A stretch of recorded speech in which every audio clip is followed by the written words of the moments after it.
Secretariat പടിക്കലിലെ സമരം ശക്തമാക്കുകയാണ് LP-ST rank holders. ഉദ്യോഗാർത്ഥികൾ ഇന്ന് സെക്രട്ടേറിയറ്റ് വളഞ്ഞു പ്രതിഷേധിക്കും. ആരോഗ്യം വഷളായെന്ന പേരിൽ നിരാഹാരമിരിക്കുന്ന റാങ്ക് ഹോൾഡർ വളർമതിയെ ആശുപത്രിയിലേക്ക് മാറ്റാനുള്ള നീക്കത്തിലും പ്രതിഷേധമുണ്ട്. സെക്രട്ടേറിയറ്റിന് മുന്നിൽ LP-ST റാങ്ക് ഹോൾഡേഴ്സ് നടത്തുന്ന സമരം ഒരു മാസം പിന്നിട്ടു.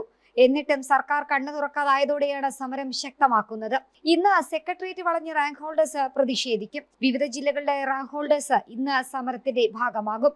നാളെ വലിയൊരു സമരം ആഹ്വാനം ചെയ്തിട്ടുണ്ട്. അത് തകർക്കാനുള്ള ഒരു നീക്കം കൂടിയാണ്. അതേസമയം ഇന്നലെ രാത്രി പോലീസിന്റെ സഹായത്തോടെ നിരാഹാരമിരിക്കുന്ന റാങ്ക് ഹോൾഡർ വളർമതിയെ ആശുപത്രിയിലേക്ക് മാറ്റാനുള്ള നീക്കം പ്രതിഷേധത്തിലേക്ക് കലാശിച്ചു.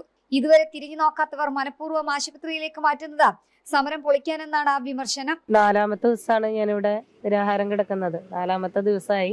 ആദ്യത്തെ ഒരു ദിവസമാണ് അവർ വന്ന് ചെക്കപ്പ് ചെയ്തത്. അതിനുശേഷം തുടർന്ന് 2 ദിവസങ്ങളിലും എന്താണെന്ന് അന്വേഷിക്കാത്ത ആളുകളാണ് ഇന്ന് വന്ന് എന്നെ ഹോസ്പിറ്റലൈസ് ചെയ്യണമെന്ന് പറയണത്. ഒരു ട്രിപ്പ് കയറ്റാൻ ഇവിടെ വന്ന് കയറ്റാൻ സംവിധാനം ഇല്ലാത്ത നാടാണോ എന്നുള്ളത് എനിക്കറിയില്ല. പക്ഷെ ഞാൻ ഇവിടെ നിന്ന് പുറകോട്ടില്ല. എന്തായാലും അവർക്ക് വഴങ്ങില്ല. എന്റെ ജീവനിലും ആരോഗ്യത്തിലും അവർക്ക് കൺസേൺ ഉണ്ടെങ്കിൽ ഇവിടെ വന്ന് ട്രിപ്പ് ഇടണം. അല്ലാതെ ഞാൻ ഇവിടെ നിന്ന് എണീറ്റ് പോവില്ല. അനിശ്ചിതകാല സമരം തുടരുകയാണ്. റാങ്ക് പട്ടികയിലുള്ളവർക്ക് ജോലി നേടും വരെ സമരം തുടരാനാണ് LP-ST റാങ്ക് ഹോൾഡേഴ്സിന്റെ തീരുമാനം. ജനം, തിരുവനന്തപുരം.